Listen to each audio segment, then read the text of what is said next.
लैला दक्षिणा गढ़ी द्वारे माओ महाराज दिगंबर रात मुट्ठी में भर गए उदल शुभ है। जो हीरा मोती दिए गजराजा ने उदल ने दोनों मुट्ठी में भरे और सूंघने लगा। मुट्ठी में भर के शुंग है लागो फल कौन पेड़ के आ। वाचा राजा पनियर बालो मन अपने माकर विचार। हीरा मोती पई नहीं जाने बारिश लो है जो मुड़िया।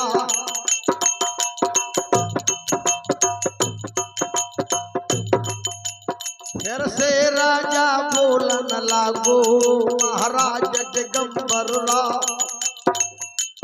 जो मांगो सो वही मिलेगा मुख से अपने देव श्याम। उदल ने कहा कि देना है अगर तो 4 रोज के भूखे बाबा भागा न फारो दतुन क्या।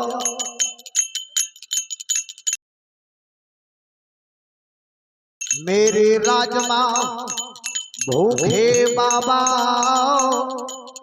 तो मोरे जीवन को धिक्कार।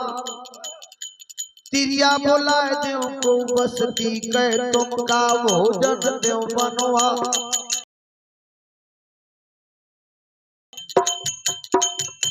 छाए जनाने के मैदा बौना।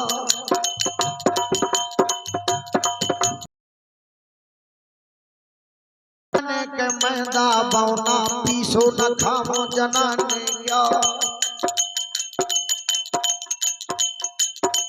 राजा ने कहा महाराज बिटिया बोलाए देव को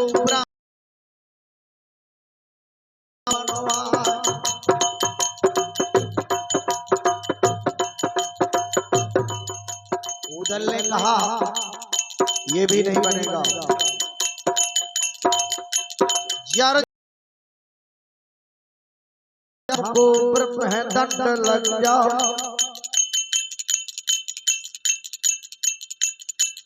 ब्रह्म दंड जो हमरे लागे स्वर्ग में नहीं मिले फिर बात। रो रो नरक मिले महाराजा ऐसे भोजन है बेकार।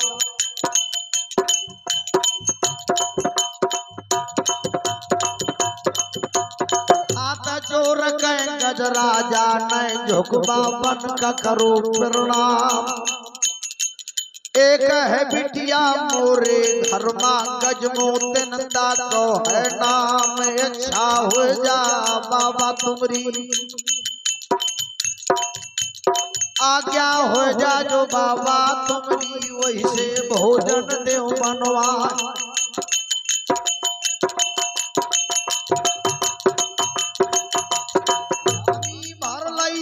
उदल ने भोजन करबे महल ना जाए।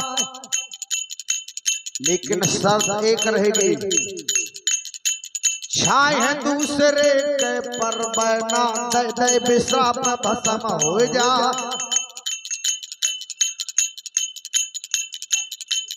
राजकुमारी के अलावा और किसी नारी के जाना तो मुश्किल लेकिन छाई नहीं पड़ना चाहिए। राजा ने सोचा कि बड़े सच्चे महात्मा है ऐसा ना हो। अगर अच्छी सेवा अच्छी पूजा विधिया कर दे तो बाबा कछुआ को दे दई है वरदान।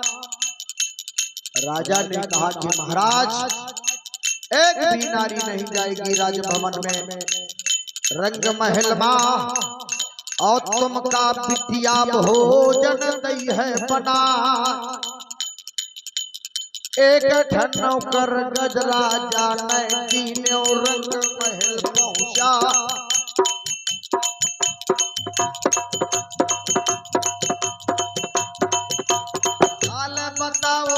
गजरानी को नौकर न कहो सिरनाय।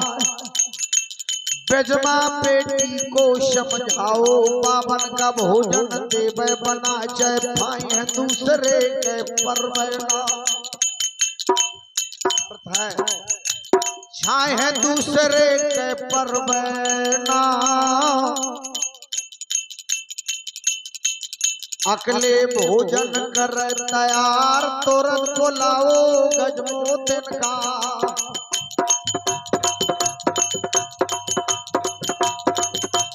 तुरंत बुलाओ गजमोतन को गजरानी आ रही समझा। आठ मूरत बैराग की दिन को भोजन दे बनवाए नहा धोए गए बिटिया मोरी। बिटिया मोरी बावन का भोजन कर दो तैयार। गजमोते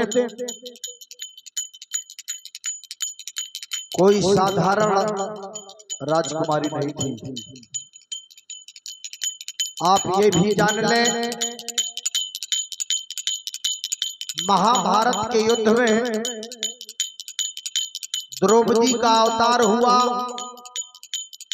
खप्पर भरने के लिए एक रूप से। महाभारत के युद्ध समाप्त होने के बाद बेला का अवतार हुआ दिल्ली में, वो भी द्रौपदी का अवतार था। चार रूप से धनी द्रौपदी पहलो रूप बेला नाम। दूसरा रूप विजमा का माड़ो में। तीसरा रूप फुलवा का नरबल में। चौथा रूप जन्म पनियरमा गजमोतन अपरोतोना। साधारण अवतार नहीं हुआ द्रौपदी का। जब द्रौपदी का अवतार हुआ द्रुपद राज के यहाँ अग्निकुंड से हुआ पैदा भय द्रौपद जौनी नार का नाव काली रूपवा बन गया।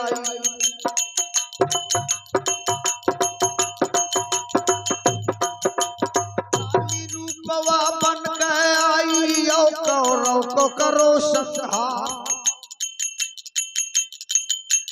पापनाशिनी रानी द्रौपदी द्वापर मलो तो अवतार। जैसो प्रण द्रौपद ने कीने दूसर को न करो तो ना। द्रौपदी ने द्वापर में जो प्रण किया वो आज तक किसी नारी ने नहीं किया। ना सतयुग में किया, ना त्रेता में किया, ना कलयुग में किया, आज तक और आगे भी नहीं कोई करेगा। प्रण कब किया? जब जुआ हार गए पांडव नंदन हस्तिनापुर के बीच मैदान।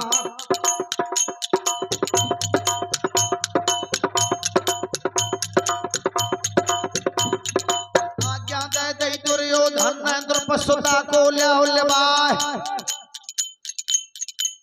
और नंदो करके पटरानी को मोरी जंग देव बैठा। तब हरी सभा में दुशासन ने साड़ी खींच पदमनी क्या। तो आए आए कर रोई द्रौपदी लाजी राख कृष्ण भगवान। आहे आहे कर रोई द्रौपदी राखी लाज श्री भगवान। लाज बची जब बन जावे द्रौपदी। जब जाने लगी तो कर गए अंगुरिया ले दुशासन पे बोली हवे द्रौपदी ना। भारी सभा में हाथ उठाओ द्रुपद ने दुशासन का लगी पता। तोरे खून से केस रंगाऊं सुन ले आज खोल ले कान जूरा चुटिया कबहू न बांधो। द्रौपदी ने कहा जब तक तुम्हारे खून से ये केस नहीं धोलोगी न तेल लगाऊंगी न कंघा फेरूंगी न जूड़ा बांधूंगी।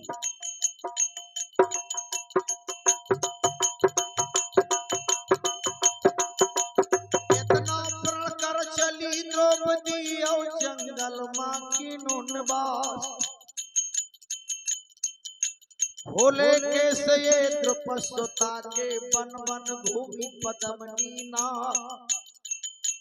समय आया कुंवर कन्हैया बनमा पहुंचे दुर्योधन को बता मैं हार।